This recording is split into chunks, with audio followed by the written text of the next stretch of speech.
critane dek jaman semono wis atusan taun nganti seprene ngendikane para pindhe sepo awak waras kelebu wong mulya adasare tur ado jenggae ning desa kang dadi praptane bebasane ado ratu cedak watu ngudi kawro tansah angel dinulu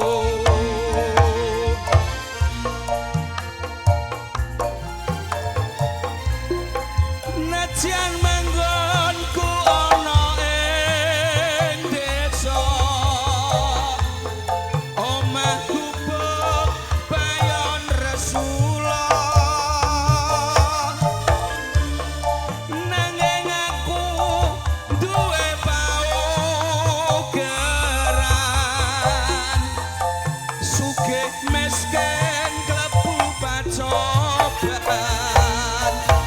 mulane dulur ayo dieleng-eleng urip pisan aja ugal-ugalan para pindhe sapo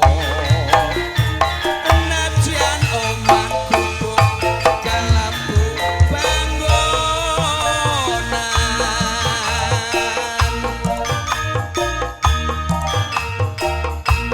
ya yo ya yo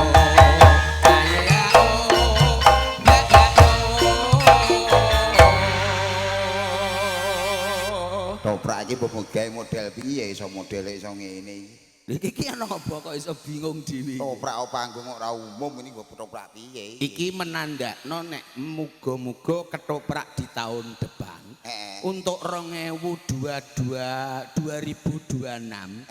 sebabnya apa kok ditambahi ponyolan ngene Iki ora ponyolan ah panggung iki ketek merongosan ah ya. nah iya mbiyen angger mok leter ngene iki kan wis diteru karo sapa-sapa ngono lah iki ditambahi maju ngene iki nandakno nek ketop Ahyu Manggala iki menyesuaikan hebat ya lho iya man dadi kemajuan zaman ketoprake ya mulane laris ora lek ketoprak lho piye leh man ketoprak paling laris iki Wahyu Manggala salat Id langsung main mergo jadwale kleru bose HP-ne ilang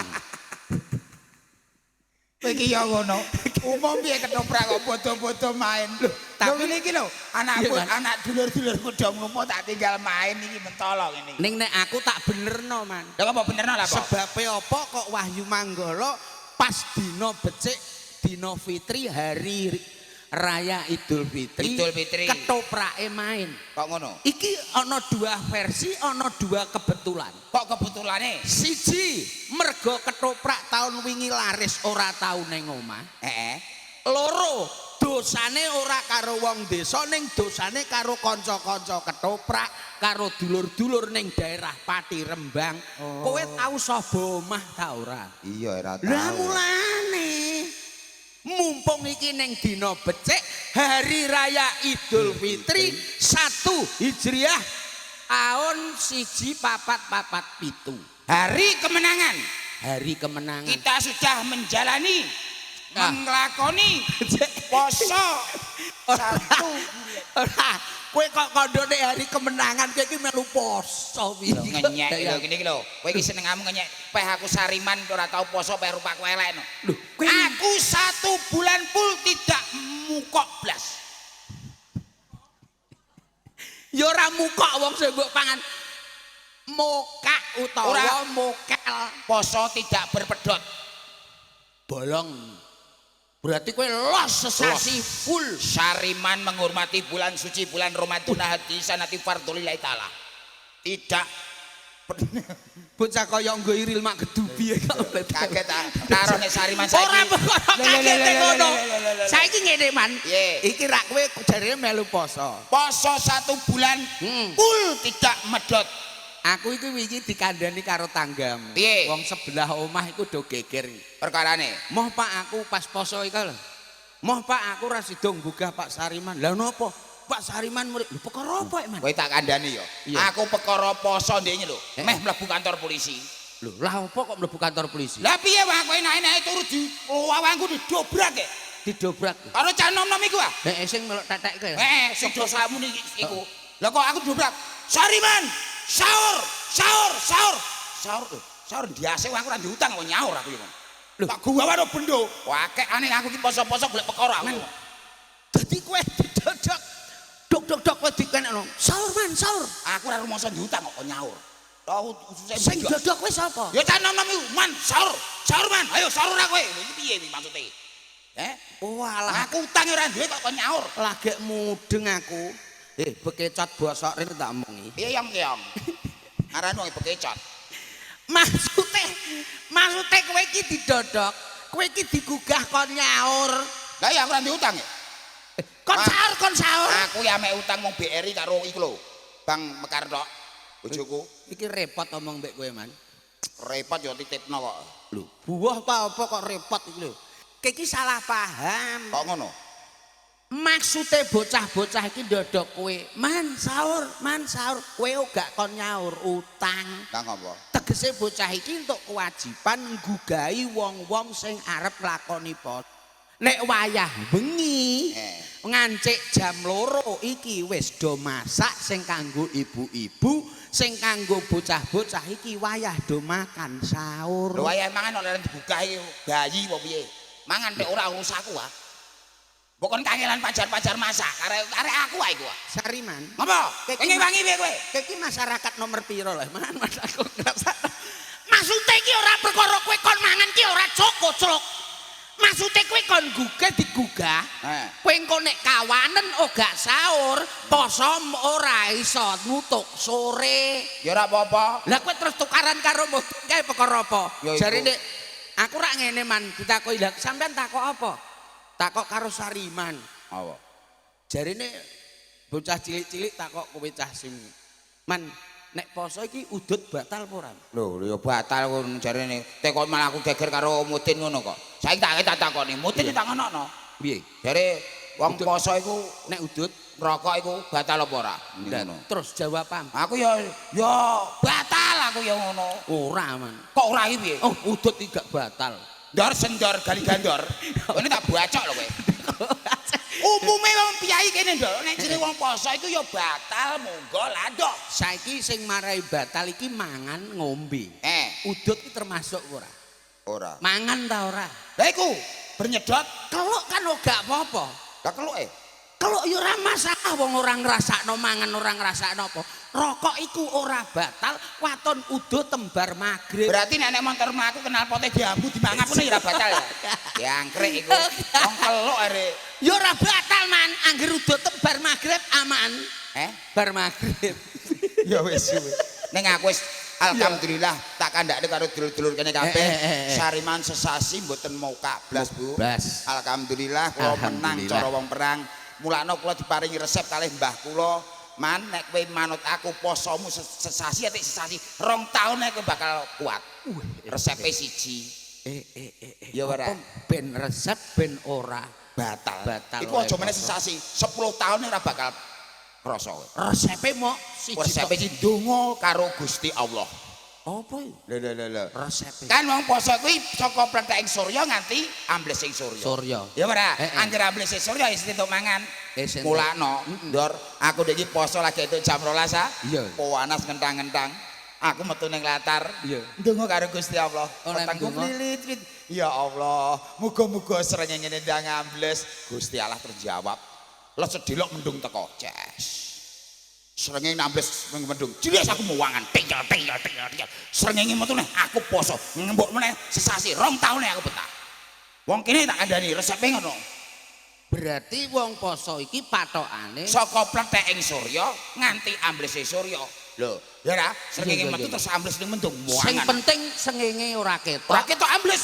Ambles ya. Wah, ambles ning ndi sing penting ambles. Aku muangan tel. Metu meneh poso neh setahun betah aku ndur. Ya ngantek mutiara lah ya betah nek kowe ngono ku carane. Iku jenenge ora poso. Lah jare saka ambles sing Maksude dikarepno iki ambles sing Surya iki ora ketok sengengene iki ora perkara sengenge ketutupan mendung utawa awan man sariman. lah piye ndur? Maksude iki nek wis ngancik suruh utawa sore ana adzan maghrib jenenge patokane ngono. Ora. Nek esuk sahur iki wis rampung kudune duwe patokan nek wis ana adzan subuh. Lah nek sing adan lali. Lho, piye kowe? Ayo piye? Piye kowe? Mateni. Ayo nek sing adan lali keturun. Moden ndelok ora iki mangan. Den berangem nggo mbleh sok ben Idul Adha gore tak ngene biacoke sariman. Maksude ya ora ono aman nek umpama sing adan lali. Kan ndelok jam. Engko nek jame batune entek ngono. Aja ngamukan Andar. Sing gampang iku nek ana wayah pitik kluruk. Angger wis ana pitik kluruk kuwi siap-siap bakale imsak. Tegese nggone sahur iki wis kudu leren. Nek iki wingi iki jam 4 kliwat seprapat iki wis gak entuk. Kewajibanku wis bar. Wajiban wis Salat Id wis tak lakoni. mbok lakoni. Karek ngenten sesuk salat Idul Sitoke iku sesuk iki lho Idul. Kok Idul Sitoke? Hari iki lho. Idul Adha. Ya Idul Adha. Idul Adha iku hari korban. Hari nyembelih wedhus. Wah, mbiyen nyembelih wedhus. Dadi mumpung dina becik, dina riyaya, ya. ketemu karo dulur-dulur Dolo. Ndolo trikaya kene, Eh. jajal kowe mengucapkan lebaran piye carane. Selamat menunaikan ibadah puasa. Wis bar. Wis bar iki padha. Ayo tak terusno sik iki lho. Oh iya. Menunaikan ibadah puasa dan nganti sak rampungnya ternyata kita Berbadang ngono swampluk raine. Maksudnya ke bodoh iki lho umume piye? Minal aidin wal faidin, mohon maaf lahir iki anake sapa? Iki kok nusul pae golek dhuwit to, Lele. Pae golek dhuwit kok nusul. Minal lha iki ngantene wis teko. Lah ndi? Iya. Oh, sing digawe kono ngantene pun anu mbak do ijab. Iki mang ijabe teng masjid, Bu. Iki mau acara apa, Mas? Halal bihalal Bihalal. utawa temu kangen Dulur-dulur. karo dulur-dulur apa? Jelek tim-tim ngono lho. Apa? Napa, Mas? Loran. Loram tim. Loram tim. Tegese loram tim niku napa, Mbak? Wong loran tim. Loran tim. Loran, tak kira loram ngono. Lah niki pinanganten kekalih Bu Kaji Komar, kalih Pak Kaji Komar. Pengiring niki pengapite ngarep dhewe si Ucil. Iya. Minal aidin wal faidin, mohon maaf lahir dan batin. Selamat menunaikan hari raya Idul Fitri. Man aku iki bingung. Bingung karo apa? Aku ndek ngira entuk kabar. Oh karo apa? Masjid kene, masjid Loram kene. Iki ana calonan loro. Calonan apa? Siji dadi takmir masjid, sing loro kon dadi jare juru kunci makam. Kancaku ono nek anu tawakno. Oh gak iki sing ditawani pertama mang karo Pak Uwo karo ngene iki aku. Oh Pak Desendor jenengan kalih Mas Sariman. Nggih. Oh nggih pun anu niki wonten niku Pak lowongan nek jenengan purun. Iki lowongane loro siji takmir masjid. Sing nomor loro iki tukang jaga kuburan utawa juru kunci. Kok medeni ngono lah. Lho yo ora medeni, iki kewajiban loro-lorone apik kabeh lho, Man. Ya apik kabeh tapi saiki nek kowe cara milih mesti mbok pilih sing genah. aku milih sing iku lek tunggu masjid ae. Ora iso. Lho, Sek ngene, carane ngene, Man. carane piye? Mergo iki wilayah sing arep dikerjani awake dhewe. Wilayah Ndolo. Saiki yo kanggo sing dadi sapa nyuwun pendapate ibu-ibu wong dulur-dulur kene. Ya TKI wedok-wedok TKI Bu, saiki tak tekokane. Sing pisanan dadi takmir masjid ya. Bu ingkang pantes dadi takmir masjid menika Sariman apa Sendor? Sendor. Kalau sing kene sing dados takmir masjid menika Sariman apa Sendor? Sendor. Masa Sariman sitok-tok iki pojokane iki mesti mbok sogrok kowe iki. Sing kene Mas sing kene. Sing dados takmir masjid menika Sariman apa Sendor? Sendor. Jelas sing dadi takmir masjid ki aku entuk kewajiban saka Mbah Mudin ngayahi kewajiban luhur njaga masjid Dolo. Ijeh siji secara otomatis iki tiba kowe. Anu juru kunci. Juru kunci. Wis ora usah takoki mesti cocok kok mesti ya.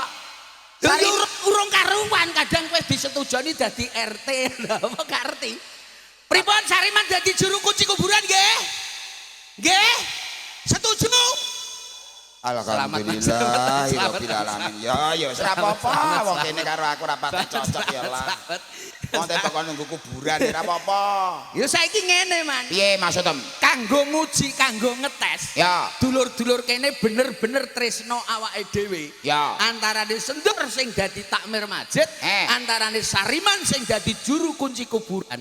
Lomba pidato. Dites. Engko sing apik ben dipilih wong kene. Lho iya no.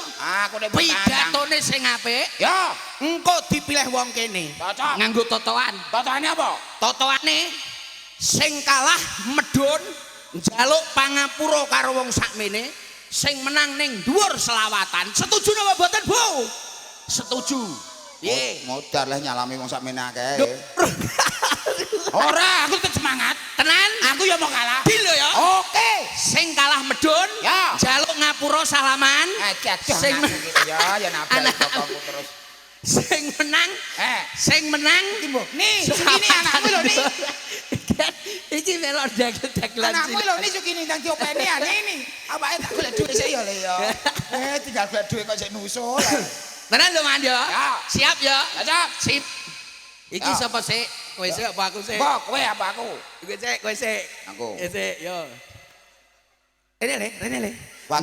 Delok juru kunci ameh pidato le. Iki ora cilikane Sendor wis ra ngene iki. Ayo. Oke. Bapak Ibu sedaya kemawon menika panjenengan almarhum Kiai Haji almarhum Basem iku. Iku lho almarhum ki mati. Lah sing ati piye, Man? Al-Muharram. Al-Muharram. Oh iya. Al-Muharram Sariman. Mosok juru kunci jenenge Mas Sariman tok. Jenenge Islam. Nggih.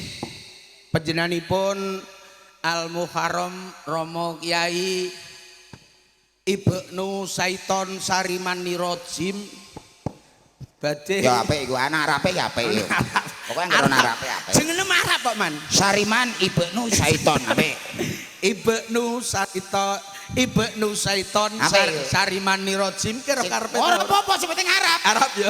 Aku ora roh karepe anggere Arab ya apik. Monggo wekdal saha panggenan kula aturaken Rama Kiai Ibnu Saiton Sariman Nirojim. Iku artine apa? Ibnu ki anak. Saiton wis ngarani setan, Sariman iki kowe. Nirojim sing paling laknat. Dadi anake setan sing paling laknat iki jenenge Sariman ngono. Iya jan mbokku dikeloni gendruwo. Lho juru. Nek mung nyek wae tenanan. Juru kunci lho. Pas juru kunci kok balane setan iki. Juru kunci. Halo maju. Monggo Pak De Sariman. Juru kunci ya sak kecekele. Aku tak pikir kaya apa Darmi sing agek bar nglairno meteng lho. Oleh sapan iki lho. Kaya yu Darmi bar meteng sing ngerti pameri sapa ning kuburan. Ya ora apa-apa sing penting kan lugo sik dok. Ayo lugo sik. Ana. Sing dipameri sapa kok apik-apik ning kuburan. Lho sapa ngerti kowe menang Man. Ngono. Ayo. Ndang. Pidato api-apian. Pidato api-apian. Iya. Pidato ku ning ndi? Ning kantor polisi. Adu hukum. Pidato ke dadi apa? Juru kunci. Lah yo pidato yo ning kuburan. Matene wong. Ndang. Assalamualaikum warahmatullahi wabarakatuh. para bapak, para ibu. Sariman. Apa? Kowe pidato nanti Kuburan. ana bapak ibu iku lah apa? Sing mbok adepi apa? Kijing. Lah iya kok bapak ibu, ana kowe roh kijing lanang kijing wedok. Lah iya. Para kijing-kijing lan para mayit-mayit niki gandeng dinten Idul Fitri riyaya monggo ana sing ardo tangi do badan tangi sedaya. Man, Mumpung iki ya edian kok. Lho mayit kok kok pidatoni. ndek saiki ya ditakoki, pripun Bu pidatone kula sae napa elek? Pripun Bu pidatone kula sae napa elek? Sae napa elek? Elek. 10.000-an. Muni apik 10.000. Kowe iku ya ora omong kondor. Wong pidato kok ning ngarepe mayit, ngarepe kuburan kijing ku ya ora ana sing ngerti. Berarti kan elek kowe. Elek lah. Ya berapa-apa. Elek kowe ora elek kowe. Durung Baca karan. sik. Oke. Ya angkrek. Nyai bagiane kok bagian juru kunci. Mau dadi camat apa RT ya apik lho. Lho pidato kok ning ngarepe kuburan nak para kijing-kijing. Kowe serupaku ngene kon pidatoni mayit iki. Lah kono kan kok iki lho udah manut anggere muni elek. Ngene iki lho Pak aku lek Assalamualaikum. Monggo kula aturi rawuh Rama Kyai. Rama Kyai jenenge sapa? Haji Muhammad Sendor. Kok ngarepe Muhammad aburine Sendor? Ora penak blas iki. Al Muharram Rama Kyai Sendor ingkang badhe caos tajiah ingin Kok takjiah iku wong mati. Tosiah. tausiah. Monggo wekdal sumangga kula dherekaken. Ya apa ndas kok dikeki ngonoan barang ira ya. Astagfirullahaladzim. Ya ayo ngono iki ayo. Assalamualaikum. Kelalakan dondong kok ning Kyai ini. Oh, kecangkeman juru Lah kok kunci. Lu salah mau gak oleh. ya sing apik. Ngono njaluk apik iki lho. Assalamualaikum Ngono. warahmatullahi wabarakatuh. Ora ana kiai kanggo dak ngono. Bapak-bapak, ibu-ibu, adik-adik sedaya. Iki pidatomu ning ndi iki? Ya ning ngandhek masjid masyarakat Aku mau ning kuburan. Lah kowe ning kuburan, aku sing tadepi wong Ya aku mayit tak ya. Monggo sami sareng-sareng muja-muji ngersanipun Gusti ingkang Maha Kuwasa, kersanipun pikantuk syafaatipun benjang yaumil qiyamah. Amin Allahumma. Amin Allahumma. Mugi-mugi dulur-dulur ndolo mriki pikantuk rejeki ingkang barokah, rejeki ingkang brah, kena kanggo nyekolahno bocah, turahane nggo mbangun omah, ijek turah nggo tuku sawah, kena nggo munggah kaji ning tanah suci Mekah Madinah. Amin Allahumma. Lah iku nek aku mau ndongakno mayit-mayit jar kok munggah kaji ngono. Salam kowe dadi juru kunci. Ndongakno mayit iso munggah kaji. Lah kowe nek wong urip ya iso. Mekaten dosya saking kula, mugi-mugi manfaat kaging panjenengan dulur-dulur ndolo mriki sampun kula wastani piantun-piantun ingkang ikhlas. Tegesipun ikhlas menika menapa benjing kula jelasake menawi nanggap melih. Lah ora ngono dremis ya. Kene kecangkeman kok. Wis juru kunci meneng ngono. Kok ya sing wae akeh sing mbodongakno wong urip. Lah kok mati sing nyauri piye? Salah. Sampun mugi-mugi ing dinten suci menika, ing dinten fitri menika kula palih panjenengan dipun lebur dosanipun kanthi asmanipun Allah Subhanahu wa taala. Amin Allahumma. Minal aidin wal faidin, mohon maaf lahir dan batin. Assalamualaikum warahmatullahi wabarakatuh. Ini kira sing nyauri lah, aku mau belas ora nyauri. Takokno pripun pidatosipun? Pidato udah diapure kok. Niki pidatone Mas Endor sae napa mboten? Sae napa sae? Sae napa sae? Monggo enggal dipun berangkataken. Lho lak bocah dasem. Takon-kon mbok berangkatno lho. Kelakuanmu ya ngono. Perjanjiane Bar iki nyanyi. ora iso. Ora iso. 12. Bu, perjanjiane napa wau, Bu? Nyanyi, Sing Bu. kalah njaluk pangapura, sing menang jenengan iki nek kowe anggere ora nganu tak pekno seksi. Wawar nyanyi ae. Ora iso. Kelingan manis. Ora iso. Ora iso. Tetep kudu ana seksine. Seksi sapa? Lho, tetep tak golekno seksi ora iso. Menang-menangan aku. Mah, kowe kudu nyanyi, kowe kudu medhun selawatan. Mas jam 12 Mas. Ora iso, aja sik. Angger urung medhun selawatan urung. Ndara Putri kula aturi pinarak ingkang sekeca nggih. Piye? Niki kersanipun sik anu seksine Mbah Moden Ndolo. Mbok klambi Jawa jare jam 12. Ora iso, ora iso. Urung. Monggo Mbah Moden Ndolo. Lho, malah Hudi sing teko. Mbah Moden Ndolo. Tak kira Hudi.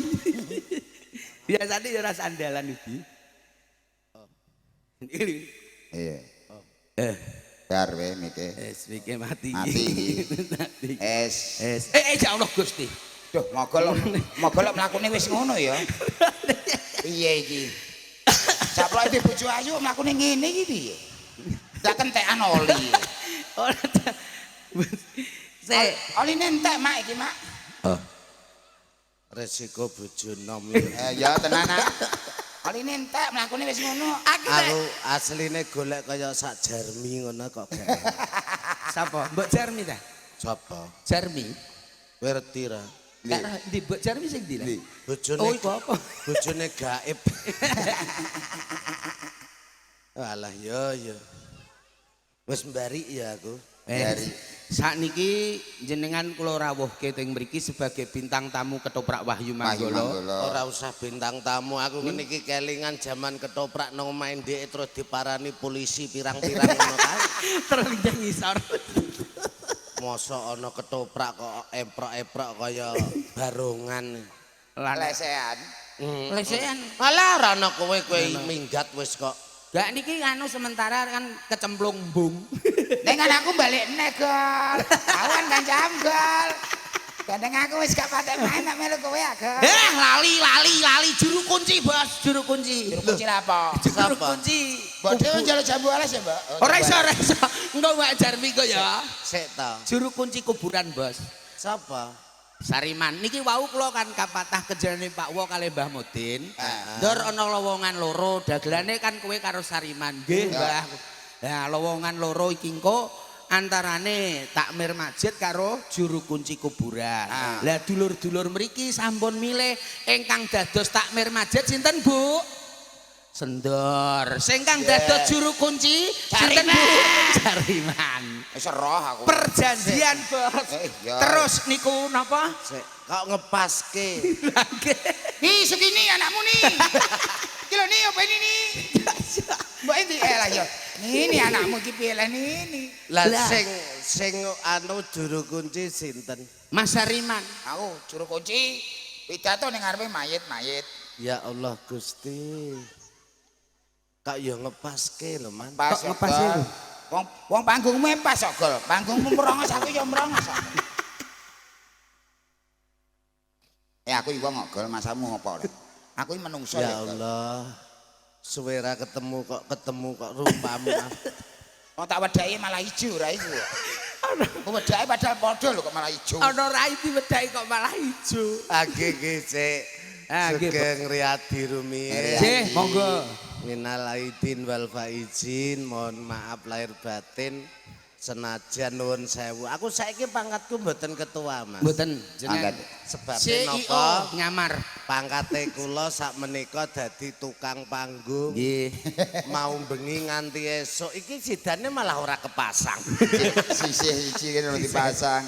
Ya ora apa-apa. Nggih. Wong ancene kahanan nek. Ya ora apa. Lho iku ae je putih kabeh lho, Mas. Lah iya urung bar. Sing anyar malah jebulane urung ana kesempatan. Nggih. Ora Oh, nggih. apa-apa. Heeh. Nek ancen ana perjanjian. Perjanjian, Bos. Ya. Nggih. Ya tolong ditepati. Ah. Al waqtu dainun. Ah, basa Sariman tak kei basa Arab. Juru kunci ya, Bos, juru kunci. Alah, gara-gara awakmu dainun wedi karo kowe. Aku lho takmir masjid. Pakanamu wak sate kirek kok. Lho, iya sate kirek. Kowe ro. Enak almatu Dainuddin. Ro. Apa? Ro apa? Al waqtu. Wong sabar kita sing Gusti. Al waqtu dainun ki janji minangka utang. Nggih. Nek wong utang kudune Nyaur. nek ora disaur. Ya delik apa lunga ngono. Biasane taringi delik. Al waqtu dainun janji minangka Utang. Nek utang ora disaur sesuk yen mati. Mampu nang neraka janganan. Neraka jahanam. Ya karo jangan. Ya neraka jahanam. Dak kowe biyen mutang kok ora mbok sahur kok malah nganti balik meneh. Ayo batru nyaure saiki ya kok sesuk. Ya wis. Nggih. Nek ngono janjimu mau tepatono. Nah. Mudun. Mesti Gelem apa? mudun ora gelem tetep Mudun. Matene wong nyalami wong sakmono wae iki ya. Ora apa-apa. Sing ning dhuwur Nggak solawatan usah. minangkani solawatane panjenengane Bapak nyuwun solawatan pepeling. Wah, Jadi aku njaluk ngapura wong sakmene akeh. Iya man, nek Ya, perlu ya, mubeng desa. Ya ngandene mak kono mak. ora usah sandalan. Rasa sandalan. Ayo. Rupa wis elek. Kok ana ndone kok gol sik aku. Andane ora dipasang ya. Dereng, Mas. Ya wis. Ya lakone wong golek sego samplek nyok ngapura ya Mas, kelakuan wis. Mbah sepurane ben nepus. Ayo Mas, selawatan pepeling monggo minangkani pambutanipun. Awet, oke seperti sehat. Iki piye iki aku mbok kon napa mubeng? Mubeng nah, salaman siji-siji sik mulai selawatan man.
kudu tansah dijaga kanthi istiqomah lan sing tumangina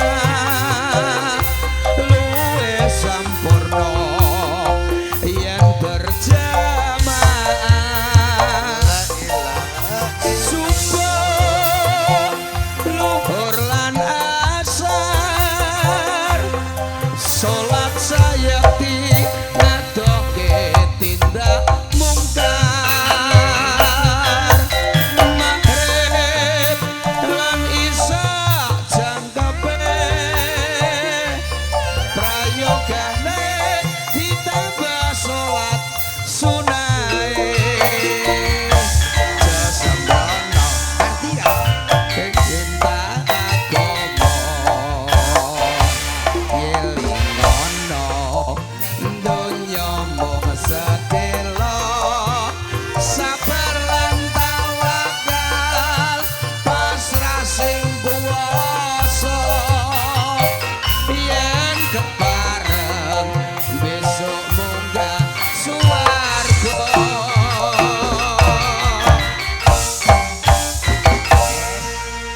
Mas Sendon, dalem bos Mas Sariman. Aku mau lo salaman matur dhuwit. Loh, Diwisiti karo nyaiku. lho saiki juru kunci kok terus dienggo apa Ya ora tak. iki ngene man masjid iki wingi kan sajadahe kurang Ah, ah. lah Ancen mayit-mayit sing tak pimpin ora iso tak dumi.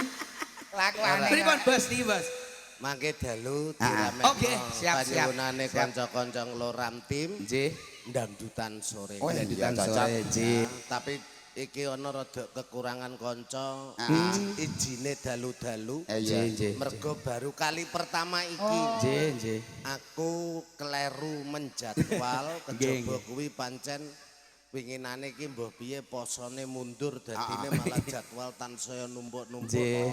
Mohon maaf beribu maaf. nggih Mangke dalu ndangdutan Siap, siap, diramekno siap. tenanan. Ya. Ayo, bentar-bentar ya. Ono lakon ben mumpung wektune ono.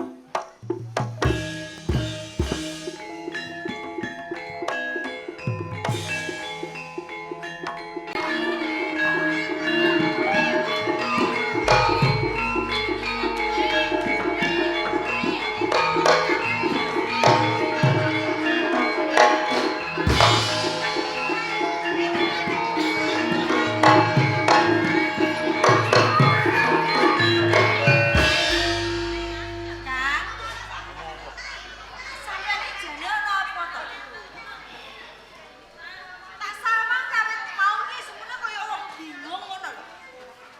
Apa kowe ora weruh? Ana kabar. Pati iki dina lagi geger. Nek jeneng padha-padha kawula Pati. Nek kok ora melu cantuk lawu ora kleru. Ngene wae semono. Aku ya ora wani ngomong apa-apa kejabane ana wong sambat.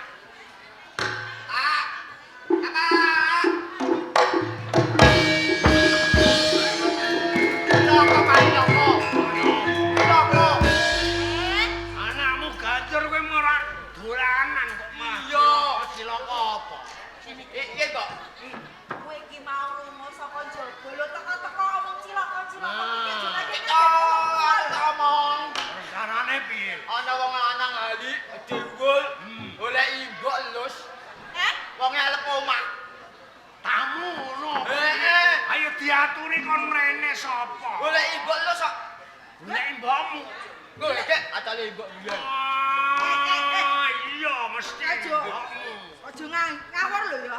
Wah. Kowe nek kakek ngomong mengko diteni kowe. Iya iya oh. Engko nek nganti bapakmu nesu kono wong sing golek simbok. Ya simbok anak-anak njaluk. Lanang tenan po biar seneng mbokmu. Kira-kira iki mau bagus apa ora ganteng apa ora? Bagus. Umpamane ganteng ora apa-apa dilebokke rene le. Kok kene? Iya. Yo yo yo.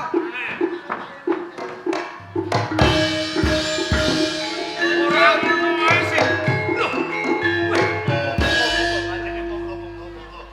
Kowe Nggih. Wah, Monggo katuran. jebul tamu tenan to, Lek. Nggih lah, Gus. Iki ndorone Kanjeng. Ngono kok kandhakmu Patine golek pati. simbok. Aku lah ngerti ya, Kok. Wilujeng rahayu rawuhipun Ndara Kanjeng. Iya. Entuk pangestumu anggonku untuk peponyang rompokku kene ora ana kalangan sawiji apa. Nggih. Mau mawon kok janur gunung ndika arsa tedhak wonten ngagul niku janipun enten napa, Kanjeng? Ya sing gedhe pangapuramu Kakang Kuswarna. Nggih. Kalamun aku karoyo-royo tumapak ana ing omahmu desa ngagul kene pancen ana gawe ganten. Ngaten. Dadosaken menika. Nggih. Bilih wedal sak menika pati dipun jeki kalian Kakang Empu Sumali. Pendopo dilenggahi Sumali. Nggih. Lajeng kersa nandhalem Lah ngantos kula wonten ing rompok menika. Nggih. Kula nyuwun tulung kalamun saged mangsulaken kadipaten pati wonten ing agul ing benjangipun kula dadosaken bumi mutian uwal saking pajek.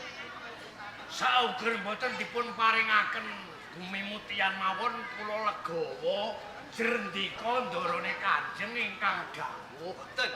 Niku sampun sabda kula. Ngaten. Namung kemawon Gusti kangge ngredem ampun ngantos sing mangkinipun dika kecipratan murkanipun Sumali menawi kasdu sakontawis katrem wonten dusun kula Taman Sari. Napa mboten ngrepoti? Kula kinten mboten mangke menawi gampun katon adem ndika tak aturi pinarak sauger kula sampun saged ngrebat pendopo pati Menawi kados ngaten matur nuwun kula dumateng Kakang Kuswarna. kula ingkang sagah dawuh dalem badhe kula ngestokaken. Nggih. Bone karo anakmu kowe mlebu ning Guwa Pati Ayam karo metuki adimu anak-anakmu Sarudali kakangmu Ndara Kanjeng ben pinarak kula sing tak manggi. Sing ati-ati nggih Kang Swarna. Ayo Nek, metuhi kakakmu. Ayo, Pak.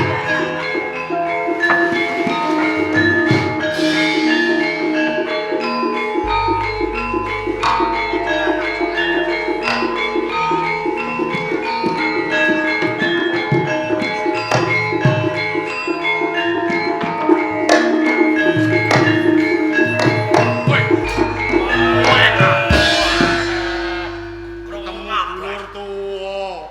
Ana apa ajake kok tak sawang kok kadoan kok mlayune kok sajake lonjong miwis. Ajeng Ana pinangke apa? kalian Ndara Kanjenge Pati. Iya ora usah ngono gene.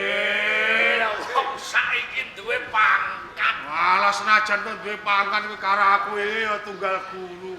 Ora usah basan binasa. Ning jane kok ora macem ya, Kang. Piye? Sampeyan kuwi empu, Iya. tukang gawe bedomo ning wewengkon Keling Pati. Iya. Wis kondang kaloka nek Empu Sumali tukang gawe gaman. Gaman. Nek terus dadi bupati, terus jenenge Adipati Empu Sumali itu ora macem. Saiki iku ngrangkep gawean iku wis lumrah ya. Kadang kala iku carek ngrangkep dadi bendahara ya. Ya, ning ra. Ayo. Ayo ngono. Patok bangronge jare pitungan Jawa lho iki. Iya. Nek sampeyan lali tak elingke. Empu kuwi kelebu Brahmana. Iya. Arep dadi bupati kuwi jare wong lungguh ning Dampar Maesondanu nek ora titising kesumo rembesing Andana Waring. Iku ora muka kuat lae dadi bupati. Ngene lho. Nggih. Yen pancen kowe urung ngerti tak wenehi ngerti. Sak tenane nganti aku tegolan mentala tumindak kaya ngene. Sing luput iki dudu sapa-sapa ning Kembang Jaya dhewe. Mesti kowe kelingan to. Nalika Kembang Jaya babat alas kemiri. Nah, sak tengahe alas kemiri iki ana randu gumbala sing gedhe. Bener. marang sapa wae sing bisa ngrubuhake Randu Gumbala iki ganjarane bumi butak kula negara. Bener. Kamangka rikala semana sing iso aku. Ya bareng aku munggah njaluk anane bumi butak kula negara. Lho kok dikukuhi. Lho iku cetha nak bupatine iki bupati sing mencla-mencle ora kena digugu ucape. Aku ya ora kudu ngono. Lah kok ora ngono piye? Ya nek perkara sampean arep njaluk bumi butak kula negara iki aku ora nyalahno. Lah iya. Ora nyalahno. Nek terus bribikane sampean nesu tundone adol gendong pamer umum. Pamer kanuragan kanjenge nglungani saka ing Kabupaten Pati sampean terus lungguh ana ing Dampar Maesondanu dadi ratu. Iya. Ala ing wong-wong cilik kae iki do geguyu. Mergo sampean keselak muluk barang kang melok amarga milih tundone malah. Alah iku ora saka kuwi. Iya. Lah mbok dinteni satibane dawuhe bupati alas butak kula negara. Oh sak. Nggih. Jengen nyawane menungso iki sedina sewengi. Ya. Lah iya to. Wong mati kapan ora ngerti. Lah saiki nek aku wis mekane ing Pati, bumi butak kula negara dipane karo aku. Lah terus piye? Lho ngono no. Ya kuwi bener. Lah iya. Pitung rasa ya ora bener. Lho, kok iso? Iso nek mati ra awake mung sak ceblokan semeter 2 meter. Ngopo dadak kudu duweni Kabupaten Pati nek kasunyatane sampean ki ora pantes dadi bupati. Iku ora omonge wong sing ora seneng. Sik to.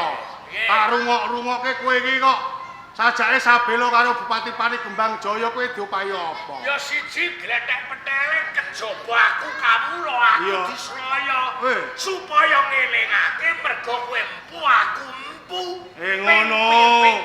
Pindhone aku diperintah supaya ngendhakake syukur bage balekake pendopo pati karo sing kagungan kanjenge Bupati Kembang Jaya. Dadi gedhe cilike kowe dadi jagone Kembang Jaya. Iya.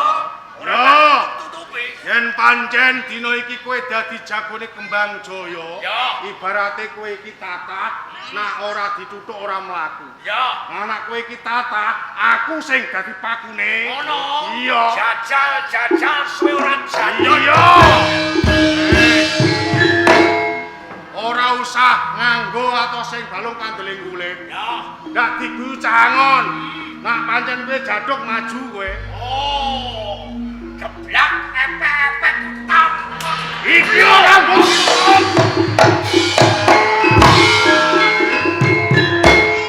Oh, jebul Kembang Jaya nyroya karo Suwarna. Kembang Jaya, yen ora percaya golek jago saka sanduring langit. Iki lho cawisane dase Sumali.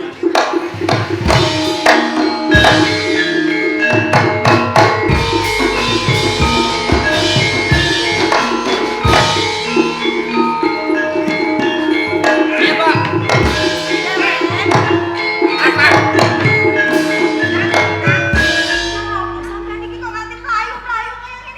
Kakang Sumali nguyang aku mau munggah pate ae nyemplung ning kambangan. Oh, sampean kalah karo Kakang Sumali. Arep umpetan ning gua gremeng aku ra wani terus dicuk kene iki mau. Lah nan to, Mbok? Omonge Akang Nuwadali mesti lapak kalah. Iki piye? Aja kuwatir.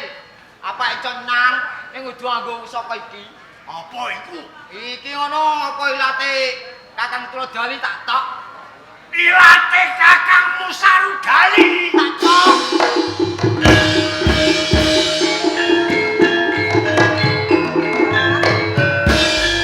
Lah saiki kakangmu nendi? Ilati apa? Sarudali mati. Mati. Atrine atulan tolo. Ning yen neh iki enggo alono apa nang. Kakangmu mau manti-manti ngono. Nek nganggo ilate kakangmu sing saiki dumadi dadi wesi pulosane iki. Heeh. Nek ngono kowe nang kene tak kayu sik saka iki. Aduh. Awis dadak napa? Tak gawene keris sedilu kowe nang kene. Iku saka sik le. Mbok. Cek eling ah. Oh. Nanu.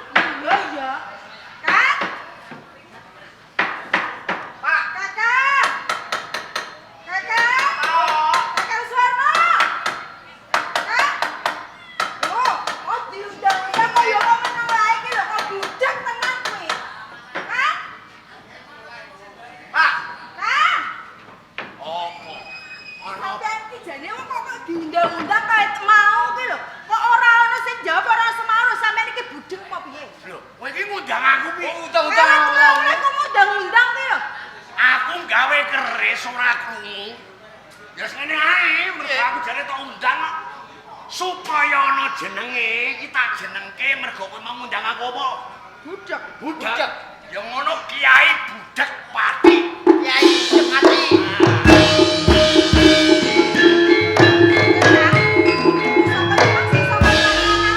Ya, iki saka Ilate Sargali, Pak, jenengke Budak Pati kuwi. Iki elinge Kakang Mula Dali cek iji. Apa? Sing ajulang iki aja apa. Apa? Udune imbok. Mbokmu ta wenehke Somali. Oh, la ono mau nganggo ilut. Biyen jaman nom-nomane iki biyen kelonane Pak. Aja Kelonane rumah sama ki wedok apa? Lho, Lho kok mamane aku iki biyen gelem ngono ya wis kakak dadi bojone ya kakak. wis kene ae. etok Pak, etok. Ono. Heeh. Kowe melu lho tapi lho. Iya. Nek ono apa-apane mbokmu kowe ndak waduh Yo. Aku ngamping saka mburi piye carane supaya rambut pinutung kula kanigara.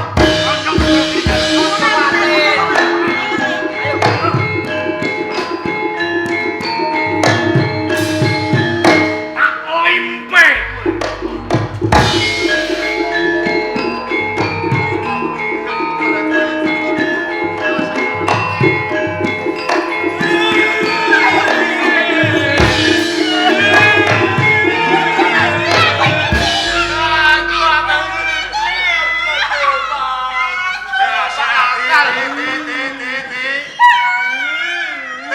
Santing. Kowe iki surup-surup kok malah karaoke iki lha apa? Kalau ke yang ke sale. Sik. Apa? Pangkling apa piye? Kok pangling?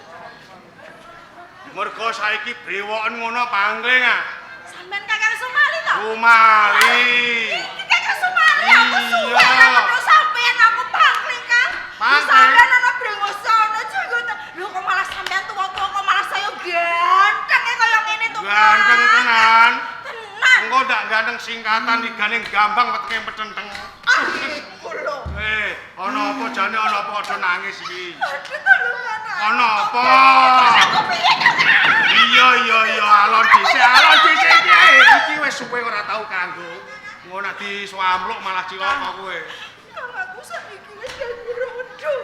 Lah kok dadi rondo iku? Aku lagi kagono karo Kakang Suwarno. Lah sebabe apa? Ora anakku iki to. Rupane elek jerene ora kaya dene rupane kaya sampean ngono. Aku dikira karo sampean. Nalika kowe tak dudul pinggir kali, metune bocah iki. Iya kan. Teni wong. Wis ngene ae. Pak. Yen panjen Jane rupamu iki mirip apa piye to? wah Aja. Padha persis mulane bapakmu kok ngakoni. kaya bekok moncrot ngono kok. Wis ngene ae. Yen panjen kowe dipegat karo Suwarno, saiki ketepek kecemplung kalen ae. Maksude piye? Kang? Timbang golek luwung balen Ah, kowe tenane. dadi bojone bupati. Tenan. Iya. Anjing aku apa? Wah, walang kadung iku apa? Aku sing ngene dadi bojone bupati. Wes ngene. Mergo aku iki saawan muput metu terus pegelen. Lah pancen kowe seneng karo aku bejeti ya. Bejeti yo. Iya. Sing iki jalo pijet. Lho kok ora yo. nanan iki. Pegelen. Ayo. Pijeti sing ndi, Kang? Ha, barang bengah. Wah, kowe Enake ora, Kang? Iya, sirahku maneh ngelu dadi ora patok ngelu. Wah, iya. Wah, aja banter-banter poklek tenan balah. Iya kok. Wah, ngene iki lho. Ngene iki jenenge iki lho. Iya. Istri teladan. Iya.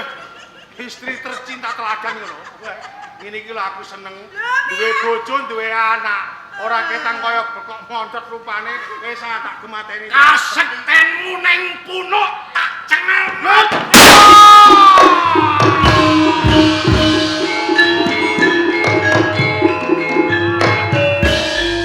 Wah, Suwarno. Rembul kuwi menungso sing licik kuwi. Arepe Kowe ora wani kok ngarep kowe nglimpe kok mburiya. Ora dadi koyo ngopo nanging eling-eling Suwarno. Besok kowe bakal nemoni lelakon kaya aku.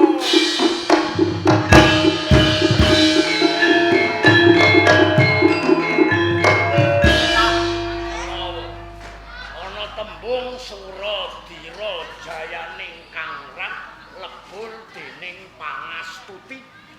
Wong becik bakal ketitik, wong ala bakal ketara. Dongeng tutur lakon Empu Sumali bisa kanggo kaca Brenggala tumrap kita. Sarta Wahyu Manggala sing lagi hambabar crita barengi karo wulan suci Ramadan ngucapake minal aidin wal faidin nyuwun ngapura sak kabehing dosa lan luput sing kasengaja lan ora kasengaja sing anut idining sarak donya akhirat. Wahyu Manggala nyuwun agunging pangaksama. Panutuping atur usikum wa nafsi kitabullah. Wassalamualaikum warahmatullahi wabarakatuh.